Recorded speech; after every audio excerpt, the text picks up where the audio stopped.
TV5 డిబేట్లో కొలుకుపూడి శ్రీనివాసరావు గారు రామ్ గోపాల్ వర్మను ఉద్దేశించి కొన్ని వ్యాఖ్యలు చేశారు. ఏంటంటే రామ్ గోపాల్ వర్మ తల నరికి తీసుకొస్తే ₹1 కోటి ఇస్తానని చెప్పేసి ఆయన మాట్లాడాడు. నేను ఈ విషయం తర్వాత మాట్లాడతాను ఆయన గురించి. దానికి రామ్ గోపాల్ వర్మ గారి ఏడుపు ఏంటంటే దాదాపు ఆ వీడియోని వాడు ట్విట్టర్ హ్యాండిల్స్లో 4-5 సార్లు అప్లోడ్ చేసి ఏపీ పోలీస్కి ట్యాగ్ చేసుకుంటూ ఆయన బాబు నన్ను చంపేస్తానన్నాడు, ఆయన నా తల తీసుకురమ్మని చెప్పేసి అని అంటున్నాడు, మీరు దీనిపైన యాక్షన్ తీసుకుందని చెప్పేసి నేను అడగడం మొదలుపెట్టాడు. ముందుగా రామ్ గోపాల్ వర్మ గురించి ఎందుకు మాట్లాడుతున్నానంటే కొలుకుపూడి శ్రీనివాస్ గారి గురించి కూడా మాట్లాడవచ్చు కదా, ఈ రామ్ గోపాల్ వర్మ గారి గురించి ఎందుకు మాట్లాడుతున్నానని చెప్పి అడగొచ్చేమో. వీడి గురించి ఎందుకు మాట్లాడుతున్నాడంటే వీడి గత వారం 10 రోజులు బట్టి వాడి స్పీచ్ చూడండి ఒకసారి. వాడు చంద్రబాబు నాయుడు గారిని ఉద్దేశించి, నారా లోకేష్ గారిని ఉద్దేశించి వాడు ఏ విధమైన భాష మాట్లాడాడు, వాడి ట్విట్టర్ హ్యాండిల్స్లో ఇంకా పోస్ట్ కూడా ఇంకా ఉంది. చంద్రబాబు నాయుడు గారి ఫోటో, లోకేష్ గారి ఫోటో మార్పు చేసి ఏ విధమైన పోస్టింగ్లు వేసాడు, ఎంత నీచంగా మాట్లాడాడు, ఎంత అసభ్యకరంగా మాట్లాడాడు.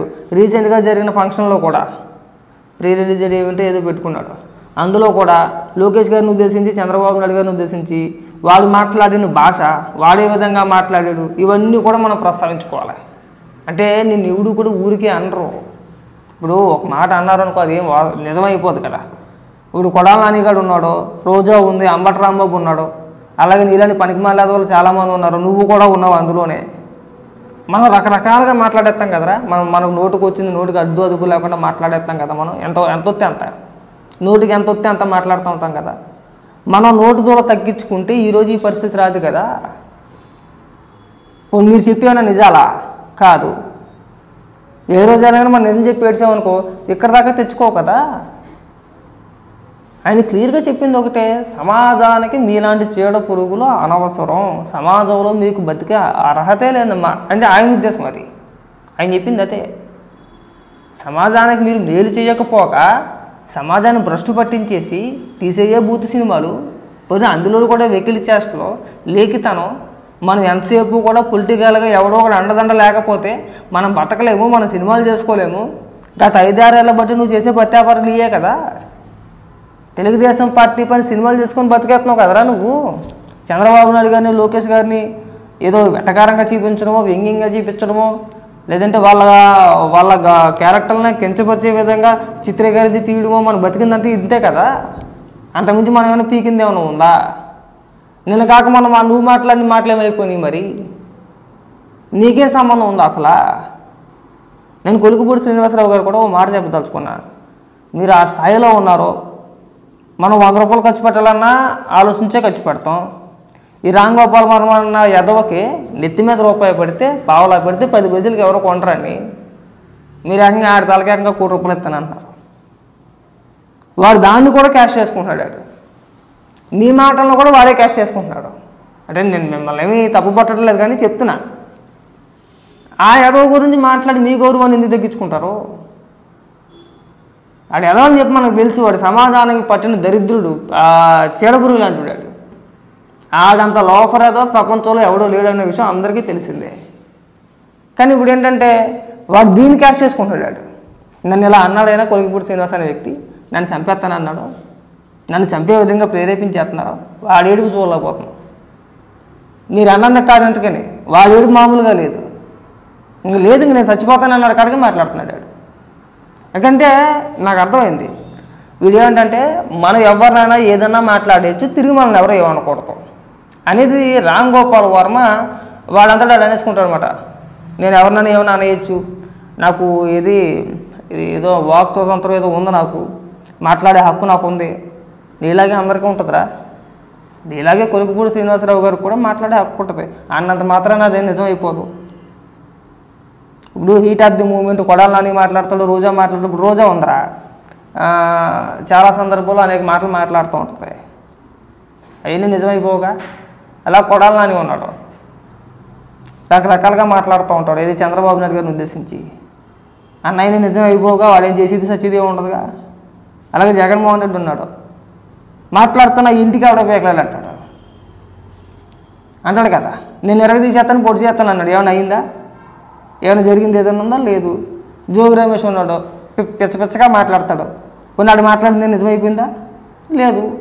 అలాగా సందర్భానుసారం ఏదో ఒక మాట ఫ్లోలో వచ్చిన మాటనో లేదంటే ఇంకొక దాన్నో అన్నారే అనుకో అన్నారు, దాన్ని మనం ఇంత అర్థాంతం చేయాల్సిన అవసరం అయితే లేదు. నాకు తెలిసి నీ ఏడుపు అంతే, అది నీకేదో ఫ్రీ పబ్లిసిటీ కావాలని తప్పితే మనం దీన్ని ఇంత రచ్చ చేసుకోవాల్సిన అవసరం కూడా లేదు. అంటే ఆయన మాటలనే సమర్థించట్లా, ఒక వ్యక్తిని చంపేయాలనో లేదంటే పొడిచేయాలనో నరికేయాలనో ఆయన మాట్లాడిన మాటలు మేమేమి ఆయన మాట్లాడింది కరెక్ట్ నరికేచ్చు పొడిచేయచ్చు అని చెప్పి చెప్పట్లా.